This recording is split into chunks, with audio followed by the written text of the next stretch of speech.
전혀 다른 뉴스 시작하겠습니다. 이번 주까지 주 2회 변론기일을 지속하던 헌법재판소가 다음 주 월요일에는 특별기일을 잡고 추가 변론을 열겠다는 입장을 밝혔습니다. 오늘은 지금까지 헌법재판소 탄핵심판 전 과정을 현재 취재하고 있는 오마이뉴스 이슈팀 선대식 기자를 전화로 연결해서 자세한 탄핵심판 과정, 취재 상황을 좀 들어보도록 하겠습니다. 선 기자 나와 계신가요? 네, 안녕하세요. 네. 선대식 기자입니다. 예. 자, 헌법재판소가 다음 주에는 주 3회 네. 변론기일을 열겠다 이런 입장을 밝혔습니다. 지금까지는 예. 주 2회였는데 한 번 더 예, 늘렸어요. 이유가 뭡니까? 예. 원래는 이제 화요일, 목요일마다 이제 변론이 잡혔는데요. 네. 다음 주 월요일에는 특별하게 이제 기일을 정했습니다. 그 이유가 최순실 씨와 안종범 씨를 부르기 위한 것인데요. 아하. 사실 어제 변론 기일에서 최순실 씨, 안종범 전 수석, 그리고 정호성 전 비서관 이 세 사람을 증인 신문하기로 했었습니다. 네. 하지만 최순실 씨는 이제 본인 재판 때문에 이제 출석하지 못하겠다고 불출석 사유서를 냈고요. 네. 다른 증인들도 마찬가지였습니다. 근데 이게 지금까지 계속 박근혜 대통령 쪽 인사들이 계속해서 증인 신문에 나오지 않고 있거든요. 그렇죠. 예, 그래서 헌법재판소 재판관들도 여러 차례 지적을 했었던 문제고요. 이제 그렇기 때문에 이번에도 또 증인들이 또 안 나오게 되면, 그러니까 다시 불러도 안 나오게 되면 탄핵 심판이 좀 차질이 생길 수밖에 없다라는 입장을 아마 견지한 것 같습니다. 네. 예, 그렇기 때문에 다음 주 월요일에 이제 아무래도 재판 같은 경우는 월요일에 열리지 않고 있거든요. 그래서 재판을 이유로 불출석하겠다라는 사유를 원천적으로 막기 위해서 다음 주 월요일 날 이렇게 특별 기일을 잡은 거고요. 네. 그리고 최순실 씨 같은 경우는 이제 월요일에 부르기로 했습니다. 최순실 씨는 예. 그래서 월요일 날 오전에 부르기로 했는데요. 네. 몇 시에 오전에 부릅니까? 10시? 10시에 부르기로 했습니다. 예. 근데 오전에 나오지 않으면 오후에 강제 구인해서 헌재 심판정에 데려오겠다 이런 입장입니다. 그렇군요. 네. 헌법재판소가 사법정의에 좀 박차를 가하겠다 이런 걸로도 좀 보이는데, 그러니까 좀 화가 나는 것 같네요, 헌재가. 그죠? 아무래도 자존심에도 좀 상처를 받은 것 같은데요. 뭐 아시는 분이 계시겠지만 이제 11일 날, 네. 그러니까 10일이었죠. 네. 10일 날 최순실 씨가 이제 헌재도 나가지 않고 특검에도 나가지 않았는데요. 예. 헌재에다가는 특검 때문에 못 나가겠다. 그렇죠. 특검 쪽에는 헌재 때문에 못 나가겠다. 사실상 사법 당국을 우롱한 거나 마찬가지 아니겠습니까? 그렇습니다. 네, 이렇기 때문에 헌재에서도 이거를 용납할 수만은 없었던 상황으로 보입니다. 예, 말씀하신 대로 끊임없는 회피 전략으로, 그러니까 헌재도 우롱하고 특검도 우롱하고 대한민국 사법 정의를 완전히 농단해버리는 이런 행태를 지금까지 국정농단한 것도 모자라서 본인 재판에 나가서는 유리한 것만 진술하고 본인에게 조금이라도 불리한 것은 전부 모른다. 내가 한 거 아니다. 나와 관계없다. 이렇게 진술을 하고 그리고 헌법재판소나 특검에는 불출석해서 본인에게 혹여라도 문제가 생길 만한 발언은 일체하지 않는 이런 전략을 쓰는 것에 대해서 헌법재판소가 이젠 도저히 참을 수가 없다. 이런 결정을 내린 상황이다. 그래서 다음 주에는 아침에 불러보고 안 나오면 오후에는 강제 구인해서 끌고 오겠다. 네, 그런 이런 입장입니다. 판단을 내렸다. 이렇게 정리를 좀 해볼 수 있겠습니다. 예, 재판 핑계도 못 대게 월요일로 잡았다. 이게 중요하겠네요. 예, 재판 핑계 더 이상 대지 마라. 원천 봉쇄 전략이다. 헌재가 강수를 두고 있다. 초강수 전략이다. 네. 이렇게 볼 수 있게. 이런 태도가 결국 박근혜 대통령한테도 불리한 거 아니겠어요? 그렇습니다. 뭐 최순실 씨도 마찬가지겠지만 이제 지난번에 현직 청와대 행정관인 이영선, 윤전추 행정관에 대한 증인 신문도 이뤄졌는데요. 뭐 아시겠지만 이 두 사람은 국정조사 청문회에도 나가지 않았습니다. 네. 그리고 안종범 이재만 비서관 같은 경우는 아예 지금 잠적을 한 상태거든요. 네. 아무튼 이 사람들은 다 이제 박근혜 대통령 쪽 인사라고 볼 수 있는데. 네. 헌재에서도 이들에 대한 출석에 대해서 박근혜 대통령 대리인 쪽에 좀 협조를 좀 요청했습니다. 아무래도 박근혜 대통령 쪽 인사다 보니까 박근혜 대통령이 좀 이게 설득해서 나오라고 하면 나오지 않겠느냐는 건데, 근데 박근혜 대통령 쪽은 그런 노력을 좀 전혀 기울이지 않고 있는 상황이거든요. 네. 네, 그런 측면에서도 이제 헌재에서는 좀 경고의 의미로 네, 그렇게 좀 강하게 좀 초항수를 둔 게 아닌가 싶습니다. 네. 그렇군요. 자, 앞서 이제 우리 선대식 기자가 안종범 전 수석이 잠적 중이다 했는데 안종범이 아니라 안봉근. 안봉근 네네네. 전 비서관과 이재만 전 비서관이 잠적 네네. 중이어서 지금 이게 뭐 국민들이 저 과거에 우병우 수석 했었던 때처럼 네. 이제 국민 현상금을 붙여야 되냐 이런 얘기까지 나오고 있는 상황인데 앞서 이제 그 최순실 씨의 불출석 문제를 지적을 해주셨는데 최순실 씨뿐만 아니라 뭐 지금 이영선 행정관 나온다고 했죠? 나왔습니까? 예, 그 첫 번째 증인신문 때는 안 나왔습니다. 윤여추 행정관과 같이 증인신문 예정이 돼 있었는데 다음 길에 나가겠다라고 해서 안 나왔죠. 네, 그러면 12일에 나오는 겁니까?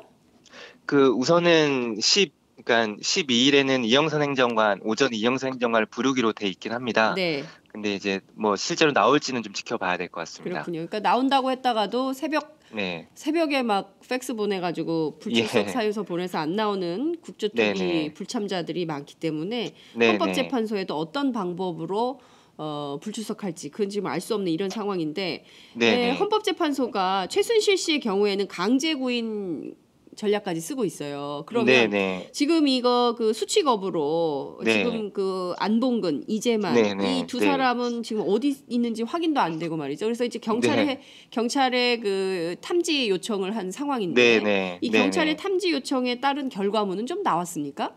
네, 그 아직까지도 경찰이 이 두 사람이 어디 있는지 확인하지 못하고 있습니다. 아니, 대한민국 경찰이 두 사람이 어디에 있는지 확인을 이 수배 상태도 아니고 말이죠. 그렇죠. 네네. 참. 대한민국 경찰이 안봉근, 이재만 두 비서관이 어디에 있는지 확인할 수가 없다. 이런 게 대한민국이란 말이죠, 지금. OECD 10위권 국가. 경찰도 경찰이고 또 이제 박근혜 대통령 쪽도 충분히 그 사람들과 연락을 하고 있을 텐데요.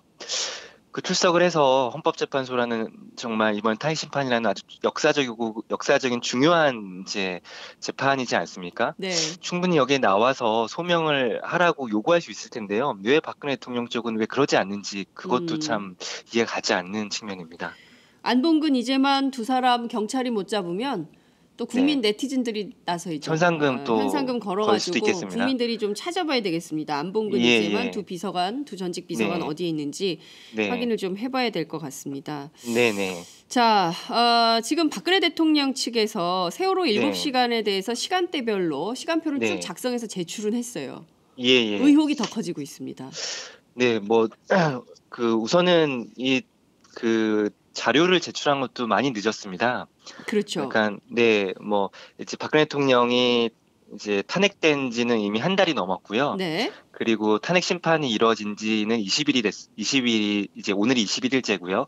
특히나 첫 번째 변론 준비 기일 때 그 헌법재판소에서는 그러니까 이진성 재판관이 그 4월 16일은 국민 누구에게나 특별한 날이다. 그렇습니다. 그래서 박 대통령으로서 충분히 그날을 기억할 수 있을 것이다. 그래서 관련된 자료를 분초 단위로 내놔라 이렇게 좀 요구를 했었는데요. 이게 20일 만에 나왔습니다. 근데 그 내용은 이제 그 전과는 크게 다르지 않는데요. 근데 보면 여러 가지 의문점이 좀 많이 있습니다. 특히 제가 좀 주목하는 부분이기도 하고 이제 어제 변론에서도 이진성 재판관이 지적한 부분이기도 한데요. 그 여러 차례 보고도 받고 이제 김장수 당시 국가안보실장과 7차례나 통화를 했습니다. 그리고 또 최원영 고용복지수석과도 이제 전화 통화를 몇 차례 한 걸로 나오는데요. 그런데 최원영 고용복지수석과의 전화 통화와 관련해서는 표 옆에 통화 기록이 있다 이렇게 좀 적시를 해놨습니다. 그런데 김장수 당시 국가안보실장과의 그 7차례 전화 통화에 대해서는 어떤 근거도 내놓지 못하고 있습니다. 그래서 이진성 재판관도 통화를 했다면 통화 기록이 있을 텐데 그걸 내놔라 이렇게 요구를 한 상황이고요. 근데 제가 제출하겠다고 하던가요? 추후에 제출하겠다라고만 했습니다. 근데 제가 보기에는 이걸 아마 제출하기 쉽지 않을 것 같습니다. 그래요. 왜냐하면요.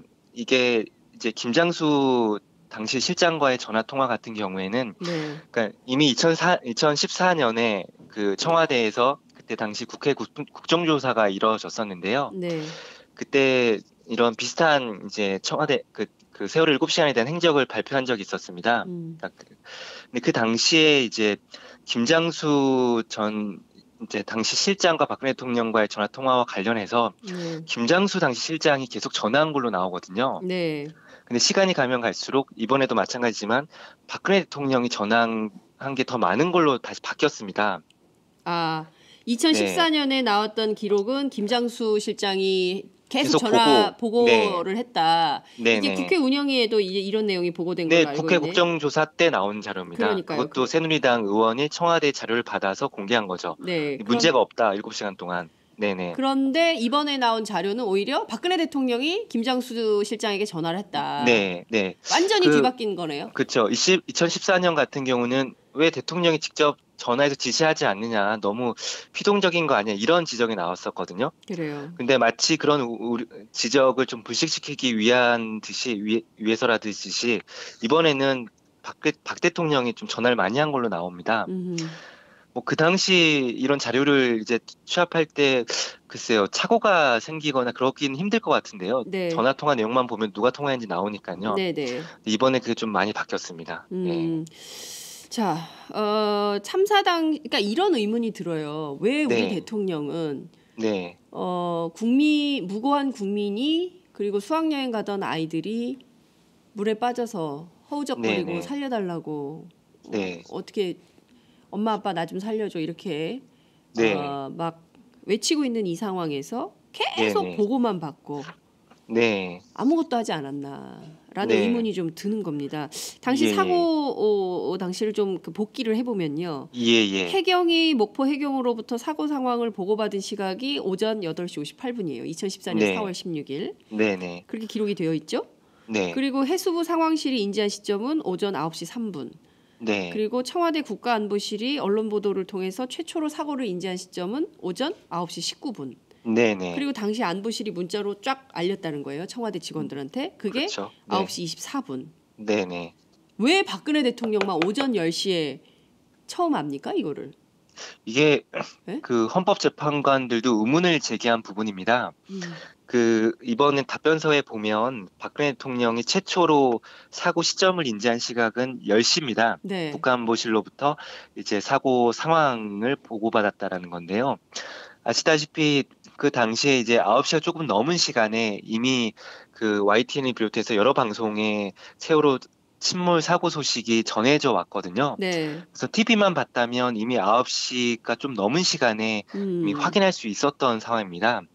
그리고 방금 말씀하셨듯이 그 청와대 직원들에게 사고 시점이 알려진 시간은 9시 24분이거든요. 근데 박근혜 대통령은 어떻게 10시에 그걸 인지했을까라는 의문이 아직도 남아 있습니다. 그 청와대 그러니까 답변서에도 관련된 내용은 나와 있지 않고요. 그리고 어제 변론 중간에 이중한 이제 박근혜 대통령 쪽의 대표 대리인도 이 관련 질문에 대해서도 특별한 얘기를 못했습니다. 10시에 박근혜 대통령이 인지한 걸로 알고 있다만 얘기했고요. 그 전에 왜 인지하지 못했는지는 전혀 답변을 못하고 있는 상황입니다. 그러니까 참 이것도 그렇고요. 그리고 분명히 대통령 텔레비전 생중계 자유도 받다고 그랬잖아요. 근데 관저 집무실에는 텔레비전이 없다면서요. 윤 전 주씨에 따르면. 그 침실에 있는지 없는지는 자기도 모른다 이런 얘기를 했어요. 근데 이게 말이 계속 엇갈리고 왔다 있습니다. 갔다 계속 이게 바뀌어요. 그러니까 자신들의 그러니까 거짓말이 더 큰 거짓말을 낳는다라고 국민들이 생각할 수밖에 없는 국면에 이르는 겁니다. 지금 대통령부터 해서 전부 이 사건 관계자들이 자기들끼리 말 맞추기 하느라고 더 큰 거짓말을 계속 이 큰 거짓말을 막으려다 보니까 또 딴 거짓말을 해야 되는 이런 상황이 되는 거 아닌가. 특히 그 텔레비전과 관련해서는 계속 이게 주장이 엇갈리고 있습니다. 그 아시겠지만 윤 전 행정관이 이제 헌법재판소 증인신문에서 이렇게 얘기했잖아요. 그 관저 집무실 뭐 어쨌든 그 청와대 쪽이 주장하는 거긴 하겠지만요. 관저 집무실에는 텔레비전이 없다. 라고 했습니다. 그래서 박근혜 대통령 텔레비전을 봤는지 안 봤는지 잘 모르겠다. 이렇게 얘기했는데요. 어제 답변서에는 또 이렇게 돼 있습니다. 그 대통령을 측근에서 보좌하는 안봉근, 정호성 등 비서진은 별도의 사무공간에서 이제 일하고 있고 그곳에 텔레비전이 있기 때문에 중요한 내용이 보도되면 직접 또는 전화, 쪽지 메모로 대통령한테 보고하는 경우가 많다. 그래서 사고 당일에도 안봉근 제2부속비서관이 오전에 집무실로 찾아가 대통령한테 보고했다라는 건데요. 그 안봉근 정호성 비서관이 TV를 봤다면 이미 9시가 조금 넘은 시간에 그 사고 소식을 아마 접했을 거고요. 그렇죠. 근데 그 소식을 대통령한테 분명히 전했을 텐데 글쎄요, 박근혜 대통령이 그에 대해서 판단을 낼 수 없었던 상황인지 모르겠지만 왜 어떠한 지시도 없었고 구체적으로 뭐 어떻게 하자라는 게 전혀 없었는지 저도 이해가 되지 않는 상황입니다. 이게 그 일반 상식에 비춰보면요. 네네. 배가 뒤집어지고 있어요. 예, 그리고 예. 사람들이 지금 배에서 못 나오고 있는 게 다 들여다보고 있는 거예요. 생중계로. 네네. 네네. 그런데 대통령은 앉아서 계속 전화 통화하고 보고서 받고 대면 네. 보고하고 이게 그렇죠. 말이 됩니까? 네. 그 앉아가지고 지금 당장 애들이 빠져가지고 막 허우적거리고 있는데 앉아서 전화 네. 어머 왜 그랬어 전화 통화하고 뭐 보고서 받아서 읽고 이럴 정신이 있는 겁니까? 이거는 예. 도무지 국민들이 납득할 네. 수 없는 해명을 그렇죠. 박근혜 대통령 측 대리인단이 하고 있다. 네. 이게 말도 안 되는 소리라는 걸 알면서도 자기들이 네. 주장을 하는 거죠 지금. 예? 그렇죠. 그리고 또 여러 가지 의문점이 더 있는데요. 네. 그 뭐 9시, 그러니까 10시에 최초로 이제 보고를 받았다는 것도 그렇고요. 네. 그 10시 반에 이제 세월호가 전복이 됐다는 게 방송을 통해서 전해집니다. 그리고 네. 11시 반에 사실상 세월호가 이제 침몰한 게 방송이 되거든요. 네. 네, 분명히 이제 그 안봉근 비서관은 이를 분명히 보고를 했을 텐데요. 네. 근데 박근혜 대통령은 이제 오후 2시 50분이 돼서야 네. 그 구조 이전 인원이 잘못됐고 그때서야 상황이 심각하다는 걸 인식했다라고 이제 나오거든요. 어제 이 얘기 또 했다는 거죠. 네, 그리고 네. 계속 이 주장을 하고 있는 거죠. 첫 번째 네, 물론 얘기일 때부터. 이제 네, 그 이유에 대해서는 언론의 오보, 관계기관의 보고 착오라고 얘기를 하는데요. 네.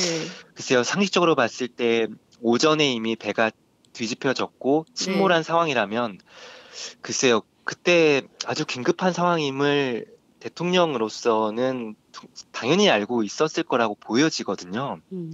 근데 왜 2시 50분에서야 이게 큰 문제라고 인식을 했는지 이것도 미스터리입니다. 보고가 안 됐다면 보고가 안 된 게 문제고 보고가 됐다면 박근혜 대통령한테 적절한 지시를 내리거나 상황을 판단할 능력이 없었다고 밖에는 볼 수 없는 겁니다. 이때 머리했다는 거 아니에요? 네? 뭐 이제 오후에 머리 2시, 했다고 하는데요. 1시에서 3시, 그러니까 오후 행적은 있어요. 근데 여전히 네네. 이 오전에, 그러니까 말씀하신 대로 11시 30분에 배가 뒤집어졌다라는 방송이 다 나왔는데도 우리 대통령은 오후 2시 50분이 돼서야 그제서야 심각성을 알고 그렇게 판단한 것은 언론이 오보를 했기 때문이고 전원구조. 이것도 오전에 있던 상황이에요. 그죠? 그런데도 맞습니다. 이걸 오후 2시 50분에 심각하다는 걸 알았어요. 그리고 관계기관들이 잘못 알려줘가지고 그랬다. 본인은 그럼 판단할 능력이 전혀 없다는 얘기인지. 네? 이런 급박한 상황에서도 왜 굳이 뭐 몸이 아프다고는 얘기했지만요. 관저집무실에 있었는지가 좀 이해가 안 갑니다. 뭐 청와대 벙커나 본관 집무실에 가서 정말 긴급한 상황이니만큼 많은 뭐 안보실장을 비롯해서 뭐 비서실장도 있었고요. 그런 참모들과 같이 모여서 이제 어떻게 대응할지 이런 것들을 좀 해야 됐었을 텐데 그런 게 전혀 없었습니다. 관저에만 있었습니다. 그러니까요. 이런 급박한 상황에서도. 본관하고 관저하고 걸어서 5분인데 네네. 그걸 안 가고 또 혼자 점심을 먹잖아요. 네, 맞습니다. 그리고 혼자 저녁을 먹잖아요. 예. 이게 가당키나 한 얘기입니까? 네네. 또 혼자 밥 먹을 정신이 어디 있어요? 가서 회의를 해야지. 국민들이 빠져서 저렇게 허우적거리는데 가서 뭐라도 해야지 어떻게 혼자 앉아서 밥을 먹냔 말입니까? 이게 저는 도무지 이해할 수가 없고 이거를 납득하라고 국민들더러 얘기 전 세계 어느 국민에게 물어봐도 넌센스다 이렇게 얘기할 것 같다는 생각이 좀 듭니다. 그나저나 그 대통령 측에서 세월호 참사 당일 관저에서 대통령이 세월호 참사 수습과 관련한 지시를 내렸다. 이 녹음한 파일이 있다. 이걸 밝혔다라는 보도가 나왔어요. 사실입니까? 결과적으로는 오보입니다. 그러니까 당시 녹음 파일이 있는 그 녹음 파일은 없고요. 네. 단지 이제 오후 5시 15분 중대본에 가서 이제 뭐 지시하고 질문하고 이런 녹음 파일, 이제 영상은 있거든요. 네. 그래서 그 세월호 7시간 동안 뭐 지시를 했다. 그래서 그 내용이 녹음 파일로 남아 있다. 이건 오보입니다. 사실 이 오보는 뭐 언론의 잘못이라도 이기보다는 네. 그 이중환 변호사가 잘못 말한 측면도 있습니다. 그러니까 아, 변론 중간에 오보를 유도한 건가요? 이중환 변호사가 그렇게 대통령 측? 네, 지금 일부러 화면에 유도했는 나가고 있는데, 예. 네, 일부러 유도했는지는 잘 모르겠는데요. 그 어제 변론 중간에 이중환 변호사가 이제 기자들과 일문일답을 했습니다. 네. 그래서 뭐 각종 의문에 대해서 이제 답을 했는데요. 이제 그 중대본에서 녹음 파일 등에 대해서 좀 얘기를 하다가 네. 이중환 변호사가 그 지시사항에 대해서 모두 녹음 파일이 있다라고 얘기를 했습니다. 그래서 일부 기자들은 이게 세월호 7시간 동안 모든 지시에 대해서 녹음 파일이 있구나라고 생각을 해서 기사를 썼는데요. 네. 근데 기사가 나가자 이중환 변호사는 이제 기자단에 이렇게 의견을 전해옵니다. 그 중대본에서의 녹음 파일, 영상 파일만 있는 거고 세월호 7시간 동안의 지시 녹음 파일은 없다. 다만 이제 본인이 그런 취지로 얘기를 했다면 본인의 잘못이다. 이렇게 좀 전해왔습니다. 네. 이제 중요한 포인트는 관저에서 지시했다라는 내용 때문에 그런 것이죠. 세월호 네, 참사 맞습니다. 당시 관저에서 대통령이 지시한 내용이 있고 그거를 녹음한 파일이 있다라고 했기 네. 때문에 이거를 주목받은 기사인데 네, 이 기사 네. 자체는 이중환 변호사, 대통령 측 대리인단 변호사죠. 대표 대리인입니다. 대표 대리인이죠. 이 대표 네. 대리인이 말을 잘못해가지고 오보가 네, 나온 네. 계속 오보를 네, 양산하는 이런 상황이다. 이렇게 네, 볼 수도 네. 있겠군요. 예. 자, 내일 또 4차 변론 기일이 열리죠. 예, 맞습니다. 내일은 네네. 누가 나옵니까? 앞서 말씀해주신 이영선 행정관? 네네. 그리고 그 국정조사 때 이제 그 대법원장에 대한 사찰을 밝혔던 세계일보 사장 있지 않습니까? 조항규 사장. 네, 조항규 사장이 나옵니다. 그래서 조항규 사장 같은 경우는 뭐 어떻게 이제 해임이 됐는지가 쟁점이 될 것 같습니다. 네. 그러니까 대통령 쪽은 이 사람이 그 보도 때문에 해임된 게 아니라 다른 이유 때문에 해임됐다라는 걸 좀 주장을 하려고 증인신문을 잡아놨고요. 네. 그리고 국회 쪽은 이 사람이 대통령 그 보도 때문에 당시 이제 아시겠지만 정인의 문건이라고 하잖아요. 그 네. 보도 때문에 이제 해임됐다는 걸 이제 증명하기 위해서 증인신문을 같이 신청한 상황입니다. 그래서 내일도 좀 뜨거운 공방이 좀 예상이 됩니다. 그렇군요. 알겠습니다. 이영선 행정관이 그 지난주 윤전추 행정관의 말을 받아서 서로 겹치지 않는 진술을 할지 아니면 현장에서 또 엇갈린 진술을 하게 될지 좀 지켜봐야 될 것 같고요. 그나저나 이렇게 되면 헌법재판소 재판관님들이 엄청 뿔이 난 상태다 이렇게 볼 수 있을 것 같은데 이게 좀 맞습니다. 빨라지겠습니까? 탄핵 시계가 어떻게 전망이 나옵니까? 네네. 그 뭐 지난번에도 그렇고 계속해서 이제 헌법재판소 재판관들은 계속해서 박근혜 대통령 쪽에 자료 제출을 빨리 하라. 네. 그리고 증인이 나올 수 있도록 협조를 하라라고 계속 얘기를 한 상황입니다. 근데 이게 제대로 이루어지지 않았죠. 특히나 그 세월호 7시간에 대한 행적을 요구했었는데 약간 작년 12월 22일 첫 번째 변론 준비 기일 때요. 네. 이와 함께 또 한 가지 요구한 것도 있었습니다. 그러니까 박근혜 대통령이 이제 그 담화에서 최순실 씨로부터 약간의 도움을 받았다. 그 연설문이나 홍보 문구에 대해서 다만 청와대 보좌진이 완비된 이후부터는 도움을 받지 않았다라고 얘기를 했었는데요. 이와 관련해서 헌법재판소 재판관들은 그럼 도대체 언제까지 어떤 도움을 받았는지 정확히 얘기를 해달라. 이거는 박근혜 대통령이 누구보다 잘 알지 않겠느냐라고 요구를 했었는데요.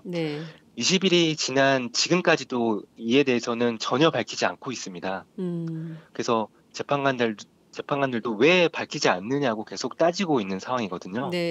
이런 상황을 감안하면 헌법재판소 재판관들은 어쨌든 변론을 좀 재빨리 좀 진행하기 위해서라도 그 계속 자료 제출을 요구하고 특히 뭐 최순실 씨 증인신문 같은 경우도 아예 재판이 없는 날로 잡지 않았습니까? 이런 걸 보면 앞으로도 특별기일을 잡아서 계속 하지 않을까 이렇게 예상이 됩니다. 그렇군요. 예상보다 기일이 좀 빨라질 수도 있겠다 이런 말씀을 좀 드릴 수 있겠습니다.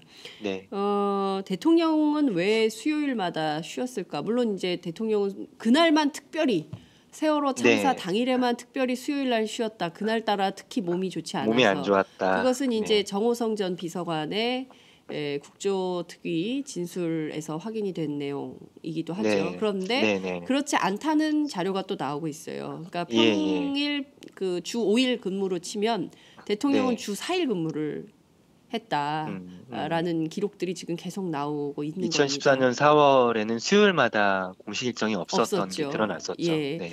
이런 걸로 볼 때 지금 앞뒤가 안 맞는 진술을 계속하고 있고 그 자체로 네. 국민들을 우롱하고 있다. 대한민국 네. 국민들이 정말 도처에서 다들 힘들게 이 대한민국 국민으로 이렇게 살아야 되나 자괴감이 들도록 살고 있지만 우리 네. 대통령은 여전히 네. 거짓으로 일관하고 있는 것은 아닌가 이런 네네. 판단 생각이 드는 아침입니다. 네. 오늘 말씀 여기까지 듣죠. 고맙습니다. 네, 감사합니다. 네, 지금까지 오마이뉴스 선대식 기자와 함께했습니다. 하루야채 주세요. 저 이거 하나 샀는데 유기농 야채가 14가지? 14가지 유기농 야채 이것뿐일걸. 14가지 유기농 야채 하루야채.